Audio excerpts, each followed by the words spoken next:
Bueno, arrancamos el segundo bloque con este contacto a través de la plataforma Zoom desde San Cristóbal con la doctora Emilce Fisore. Ella es abogada, actualmente se desempeña como fiscal en esta localidad del norte santafesino y además es de nuestra ciudad de Sunchales. Así que, bueno, gracias Emilce por este contacto, un placer saludarte desde el programa para vos y para todos nuestros televidentes de Colonia Aldao, Ataliba y Sunchales. ¿Qué tal, Marina? El gusto enorme es mío de estar compartiendo, al menos a través de Zoom y de lo que nos facilita la informática en estos días tan particulares que estamos viviendo y obviamente tener contacto con mi querida ciudad de Sunchales. Bueno, Emilce, contanos un poco, como una voz autorizada, el tema de la reforma judicial. ¿Es necesario plantear una reforma judicial en nuestro país y en estos tiempos de pandemia, que es la propuesta que tiene el gobierno nacional? ¿Cuál es la posición que toman ustedes y de qué manera se va a aplicar también? ¿Qué pasa con la justicia de Santa Fe, no?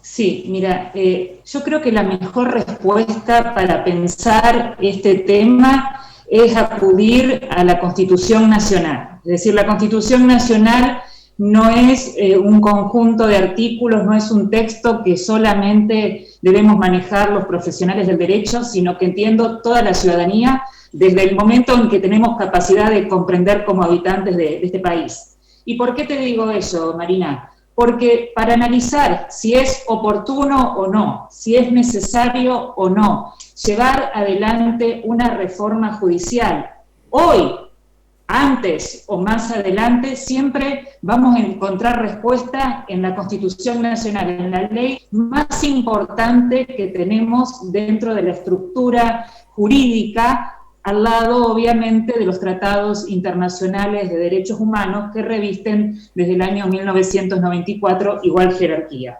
Y a mí me ha enseñado uno de mis principales referentes en este ámbito, como es el doctor Marco Antonio Terrani, con quien tuve el honor de poder enseñar precisamente Derecho Constitucional. Por eso esta mención que te estoy haciendo. Claro. Y él siempre marcaba a sus alumnos un artículo de la Constitución que yo invito a todos a leerlos.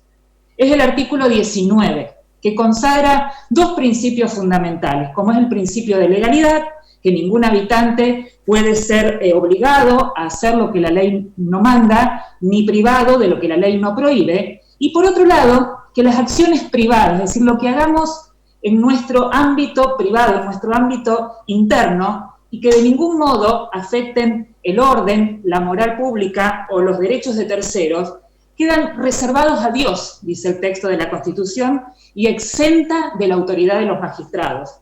Cuando me refiero a magistrados, precisamente me estoy refiriendo a los jueces, para hacerlo en términos sencillos, y de esta forma, entonces, el artículo nos otorga la principal garantía que debemos cuidar y custodiar permanentemente los ciudadanos, que es la libertad. Acá lo que nos está diciendo el texto de la Constitución de 1853, es decir, 167 años atrás, con una proyección obviamente magistral hacia el futuro desde las bases de Alberdi, es que cualquiera sea la reforma, cualquiera sea la propuesta que se plantee, independientemente de la fuerza política gobernante, es decir, de quien esté enfrente del poder ejecutivo, la Constitución nos dice sus libertades como ciudadanos está garantizada a través de este principio. Y creo que esto es el punto inicial para tratar este tema que hoy por hoy se encuentra tan debatido. Exacto. Y la segunda cuestión que creo importante, Marina, se debe aclarar a la gente, es que esta reforma, en primer lugar, está dirigida a la justicia federal.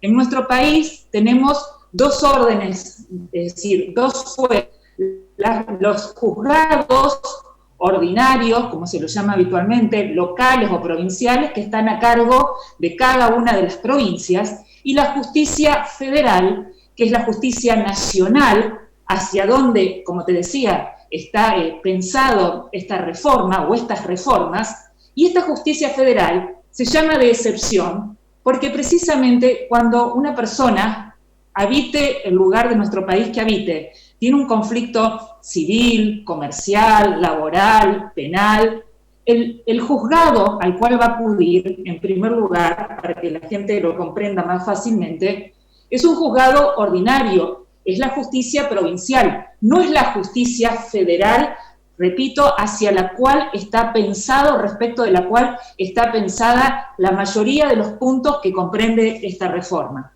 Esto creo que es fundamental tenerlo desde ya presente para poder dimensionar en la vida cotidiana de los santafesinos, de las personas de Sunchales, en mi caso del departamento San Cristóbal, cómo puede influir o en qué puede modificar este proyecto planteado por el presidente de la Nación.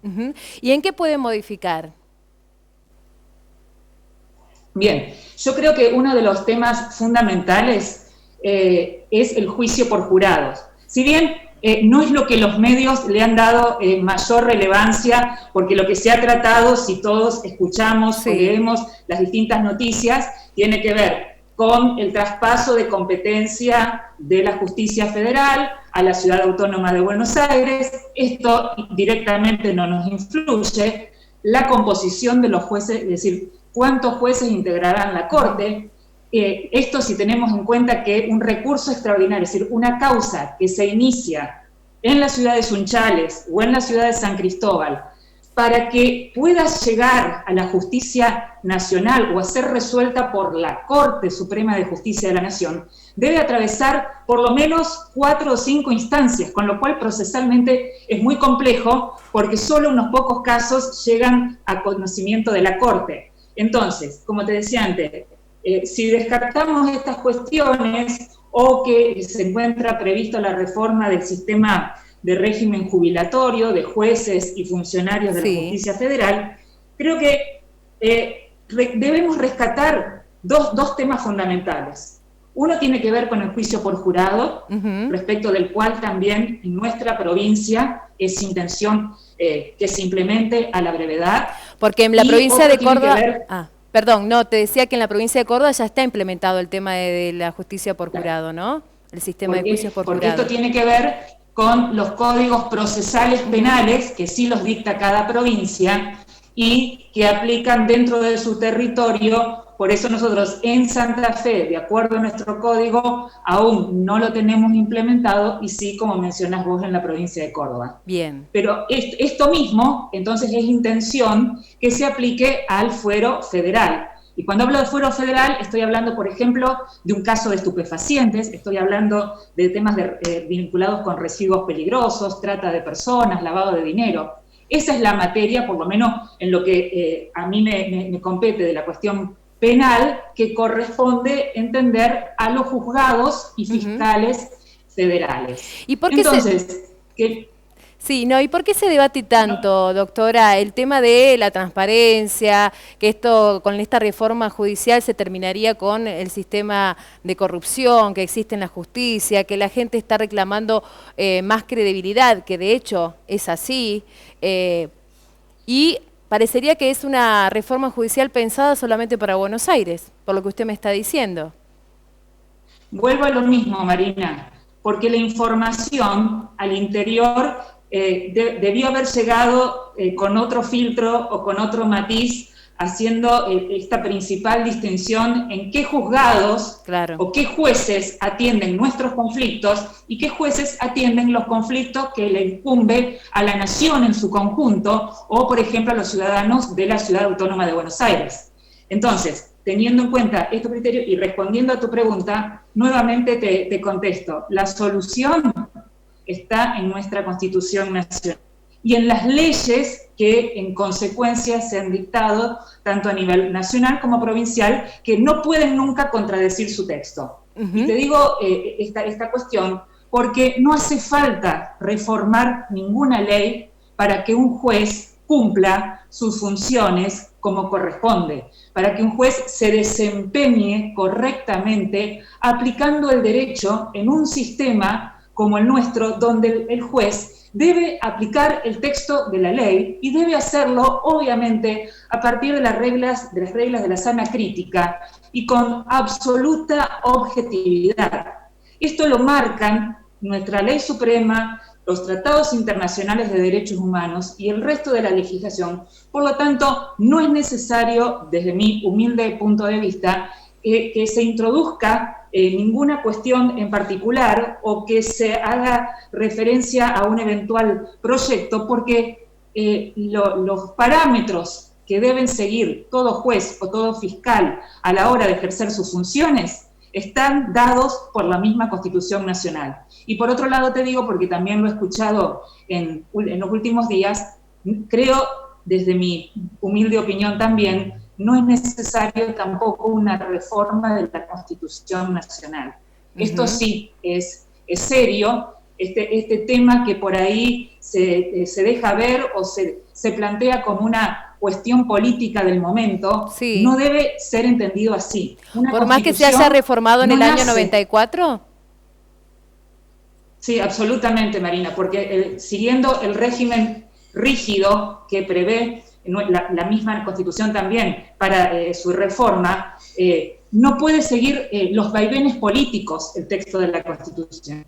Creo que tanto la reforma que se ha hecho de la parte dogmática, es decir, lo que tiene que ver con las declaraciones, derechos y garantías que le asisten a todos los ciudadanos, la forma de tutelar esas garantías a través de los recursos de amparo, de habeas corpus, y obviamente el funcionamiento de los tres poderes, que es lo que se prevé en la segunda parte de la Constitución, la parte orgánica. Entiendo, te repito, desde mi humilde criterio y como ex profesora de Derecho Constitucional, estos son temas que a la hora de reformarse requieren un estudio muy profundo y no de una mera circunstancia o de un mero momento. Perfecto. No podemos pensar en tratar de solucionar los conflictos políticos tocando, modificando lo que ya el tiempo nos ha demostrado que funciona correctamente. Quizás lo que no funciona correctamente somos los hombres del derecho que trabajamos con estas normas que debemos aplicar esta Constitución. Bueno, ahí debería haber sanciones para los magistrados, ¿no? Para los jueces que no hacen bien su trabajo. Bien, ese es otro de los puntos que también plantea la reforma y que tiene que ver con mejorar el funcionamiento de lo que se denomina el Consejo de la Magistratura. Este no es un órgano menor, el Consejo de la Magistratura tiene a su cargo, en primer lugar, la selección de los jueces nacionales y, en segundo lugar, el control del desempeño, es decir, tiene facultades disciplinarias sobre los jueces. Este órgano tan importante, también introducido con la reforma del 94, se vio afectado por leyes nacionales que se fueron dictando, que modificaron su composición, y esto también debería ser tema de debate hoy. Es decir, ¿quiénes integran el Consejo de la Magistratura, que en definitiva serán los encargados de elegir y en su momento, y llegado el caso y cumplido las condiciones legales, obviamente, remover a un juez? Debería ser por concurso. Precisamente lo es. Lo que pasa es que pero quien impone las reglas del concurso. Claro, porque la parte política está involucrada a la hora de nombrar a un juez. Sí, obviamente. Pero te decía, lo que se ha visto modificado, porque la Constitución manda crear el Consejo de la Magistratura y dispone o delega su integración o su regulación, su funcionamiento a una ley especial. Pero no obstante, también dice la Constitución que este Consejo de la Magistratura no se integra solo por representantes del poder político, se integra por jueces, se integra por magistrados, por representantes de los colegios de abogados y por representantes del sector académico. El problema es que con las reformas a la ley especial que se fue suscitando posteriormente, se han suprimido la participación de otros sectores, más allá de los políticos, y en definitiva, hoy quien tiene poder de decisión dentro del Consejo de la Magistratura es el poder político, pero no es esto lo que se encuentra previsto en la Constitución Nacional.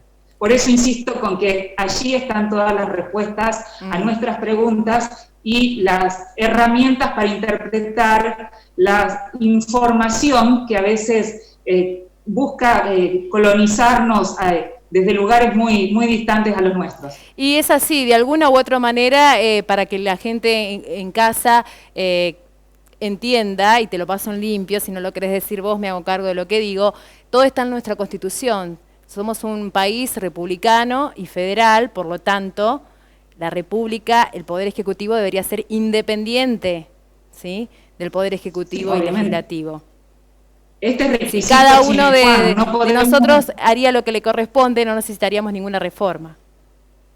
No es, indudablemente, sin un poder judicial independiente del poder ejecutivo e independiente del poder legislativo, no podemos estar hablando de república, tanto en el orden nacional como también en el orden provincial, Marina.